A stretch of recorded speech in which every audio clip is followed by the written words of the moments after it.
god, this is just absolute cinema. It is beautiful. Okay, yeah, that's POG Tier. Hey, I'm Atlus. This is Ultimate List presented by Omen, and today we're going to be going over some of the craziest escapes sent in by you guys, the fans. Let's get into it. All right, let's have a look. Has Xpeke in a side lane. This has never happened before. He's never caught in side lanes. It's just not a thing. Oh man, that shockwave was so perfectly timed. Oh, and the beautiful thing about this play is the fact that we've now got Zyra back in the meta. And so seeing the Stranglethorns, everyone understands that again. Because Zyra took like how long out of the meta? And then people kind of forgot what she did. And so they don't quite understand that Stranglethorns actually activates going out, and he had to like kind of walk out of it at the same time and had to go exactly the right way in order to escape. Oh man, every time. But still the best part of the play is the fact that it's Xpeke getting caught in a side lane. And the amount of times that SKT and T1 have capitalized on Xpeke getting caught in a side lane is just absurd. This is probably, I don't know, I'm going to put this in the baseline. So we're not going to change the name of it just yet because we might actually switch around where things are going to go. But I think we're just going to add this as the baseline for now, and then we'll see where everything fits. Things are going to get moved. Okay, guys, this is not static. Not how life goes. Oh man, it's so hard because I feel like greatest series of all time is so subjective. For me, the greatest series of all time was KT versus Griffin in 2018, but that's because I was there, you know, that's because that moment in time meant so incredibly much to me personally, to score, to the storylines within the LCK and things like this. I think that so much of it comes down to like where your feelings are. I think almost objectively, this is the one that most people hold in the highest regard. For just like quality of League of Legends and the entertainment value. So I think that this is the closest thing to a universal best of 5 of all time, if that makes sense. It's not mine, it's not my favorite, but I think if I was to tell you what the best one was, this would be the easiest answer. Take me on a journey, Soaz. We know he leveled it up early. Also has it's been so long since I've seen this play. And he's missing a turret, so here comes and this was back when I was an EULCS fan when I was watching this. So I was watching this from Soaz's perspective. I'm like, oh, he's the best. The sidestep, the fact that it was a diagonal, absolutely gorgeous. Gets his lightning rush back again, and then this is like, it's so funny because we've seen these teleport outplays so many times as of now. But back then, this was mind-blowing, the fact that he made it out. And I think the most intense mechanical play was sidestepping the EQ from the Jarvan. Like that's the outplay, not the teleport necessarily. Oh man. But I remember at the time, I'm like, wow, you just teleported out of there. It's incredible. All right. But as far as like where we're putting it in the tier list, get over here, Soaz. Is it above or beneath Faker? Because like Soaz actually did the hide on bush, and that's supposed to be Faker's thing. But that was actually what Soaz did in the play.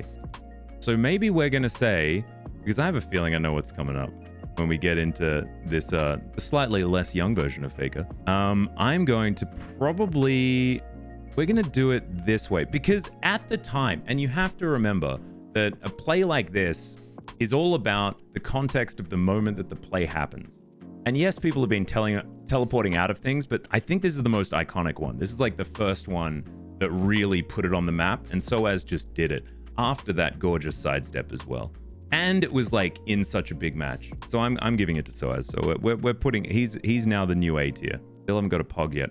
Hopefully we get one of those.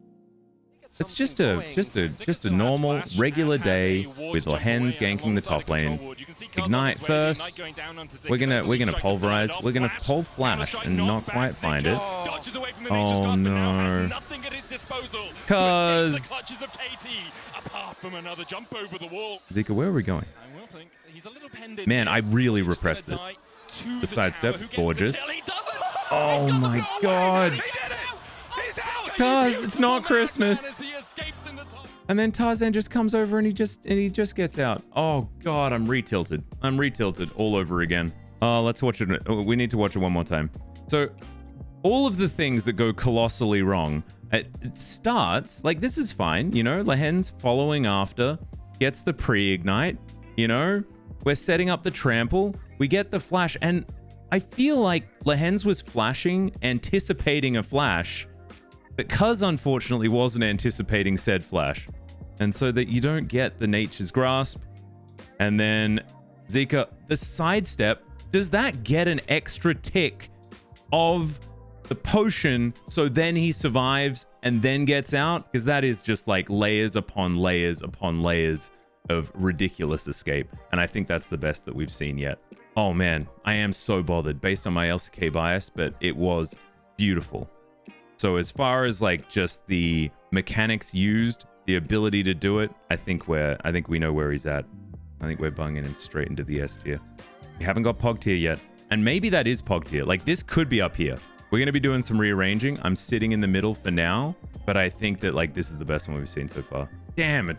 Oh, that's cruel. That's cruel. The thing is, when it was Singed support from Lehen's, he generally didn't have any items, so it didn't quite mean as much as the normal Singed adage, you know? Like, Lehen's, it wouldn't necessarily be about him killing you by chasing him. He would waste your time to the point where his team would then take all of the stuff. That's basically how it worked with Lehen's. Baker is in a side lane again. I'm sensing a theme, as I feel like melee range with a Renekton. In my mind, when I was watching this, I was thinking that maybe this was going to be dicey. And it was, but Faker picks it up, and now stays in the side lane. Obviously, everything's fine. Hope's already wild growthed. I remember this playing around vision was probably the best part of this whole play. Like, that's crazy. And he's still on the edge of the ward as well. Let's watch it again. But let's put this in the context of I just watched the like KT messing up all their abilities play, and now I'm watching this. If I was a member of if I was a fan of JDG and I was watching this, I would be equally as frustrated, because like the ward goes over the wall here, and I guess Faker does see the ward. He sees the ward go down, but surely like the position of the realm warp, and I guess they see it, but they don't know where he's channeling it from. So, I would have been very, very frustrated. I feel like that should have been a kill. 369 getting so incredibly close. Melee range with a Renekton should never be able to do that. Faker can. All right, where is he going? That is the question. New Faker. I want to put it in the same tier as this, only because I know that in the last like 2022, 2023, there were so many of these plays from Faker. So I feel like we have to, like, because we can only do 5 here today, right? And so maybe we need to give Faker benefit of the doubt, because like this guy invented the Great Escape. Oh, it's a hard one. I don't know whether it goes in POG. I have a feeling I know what's coming. But right now we're putting Faker in POG because I'm like adding on all of the other escapes that have happened, and we can't fit them in. Okay, that's how we're doing it, and it's my tier list. So screw you. I just get to put Faker at the top. Oh my god. Hydro Miller, it's been a while. And Xpeke gets caught in the box. He uses Afro as a way to get out. I half thought that Afro was going to still be playing AD carry in this play, but it's not quite that early. Oh no. And this was back when, this was like the mid-Nidalee year. This is when Faker debuted, of course. 2013, debuted on this champion, never played it again. And Xpeke just pounces his way out. Oh, and then Link with the Hemo Plague. I'd forgotten about the Hemo Plague angle. Oh god, this is just absolute cinema. It is beautiful. And he gets the shield. Everyone, like, this is Harlem Globetrotters. This. Oh my. Okay, yeah, that's POG tier. I mean, that's it. And because, like, this is the thing. I have been remembering this play. I've been remembering this play from Xpeke for, like, my whole career, but I haven't gone back and watched it. And I know that's a sin, but it's just the way, even the rhythm of the play is like comedy. It's perfect.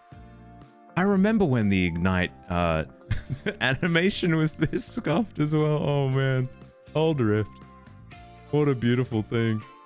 And I don't even care that there's a 5,000 gold lead at 15 minutes. Like, Fnatic kind of toying with them at this moment. Like, this shouldn't have happened.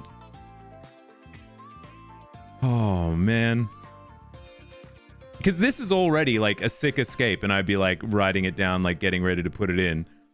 But then he uses Barrier and the Primal Surge to get out. But this, like, he should never... And he didn't even have to take that first turret shot, I don't think. Oh, my God. Oh, Xpeke. Not only does he have, like, the best, like, ending play of all time, he also gets the best escape. It's not even greedy. It's just skill. Oh, what a time.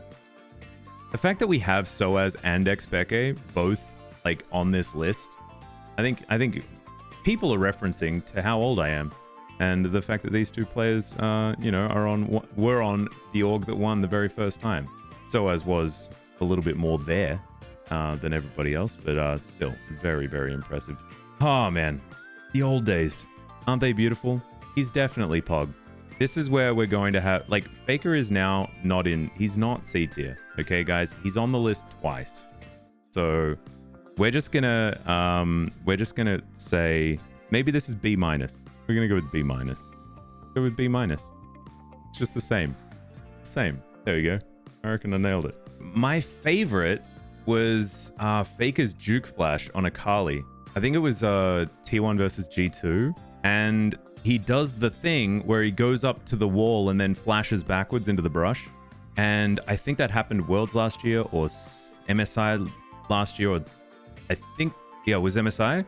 Because, like, that play was super sick. But the one just recently, where Viper, with his Rapid Fire Cannon, Static Shiv, and Swifty Boots, just on Jhin, walked, like, he was getting ganked, and he just walked behind the enemy Nexus from bottom lane, walks behind the enemy Nexus, and then walks out the top lane, picking up cinders on the way, and just, like, keeps farming in the top lane, and they couldn't catch him.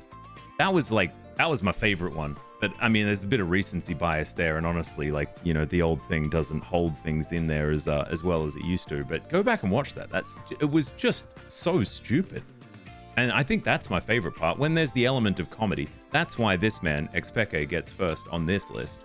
Because, like, the comedic timing could not have been better for that play.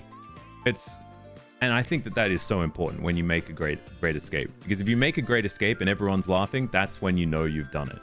That's the winning move. Thank you so much for watching this episode of Ultimate List presented by Omen. Let me know how I did in the comments down below, and I'll see you next time.